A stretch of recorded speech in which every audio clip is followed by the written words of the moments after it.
Praise the Lord. मसीह यीशु में आप सबकी सलामती हो। जैसा कि आज फिर हम देखेंगे इफिसियों की 4 बाब और उसकी 26वें आयत में लिखा है, गुस्सा तो करो मगर गुनाह ना करो, सूरज के डूबने तक तुम्हारी खफगी ना रहे। और 27वीं आयत में लिखा है, और इब्लीस को मौका ना दो। हालेलुया। कलाम मुकद्दस का पढ़ा सुना समझना हम सब के लिए बायस से बरकत हो।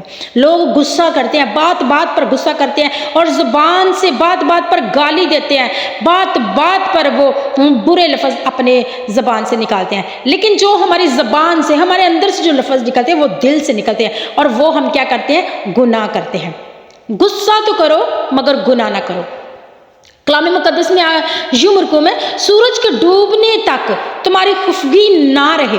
क्योंकि हमारे अंदर जो गुनाह है, हमारे ऊपर जो हम जो किसी के ऊपर गुस्सा करते हैं, हम दिन भर जो गुनाह करते हैं, तो खुदा कहता है कि तुम लोग सूरज डूबने तक इसी में मसरूफ मत रहना, इसी में मत रहना। जो हम गुनाह करते हैं, जो हम गुस्सा करते हैं, और इब्लीस को क्या देते हैं? मौका देते हैं। शाम होने से पहले पहले, सूरज डूबने से पहले पहले अपने गुनाह की माफ़ी मांगिए, अपने खुदा की हजूरी में जाइए, दिल से प्यार से उससे मांगिए और अपने गुनाहों से तौबा कीजिए, ताकि खुदा हमें मुआफ़ करे। हालेलुया। खुदा ने हमें मुआफ़ किया। जहाँ पे खुदा होता है वहाँ पे आज़ादी होती है, जहाँ पे खुदा का रूह होता है वहाँ आज़ादी होती है। हालेलुया।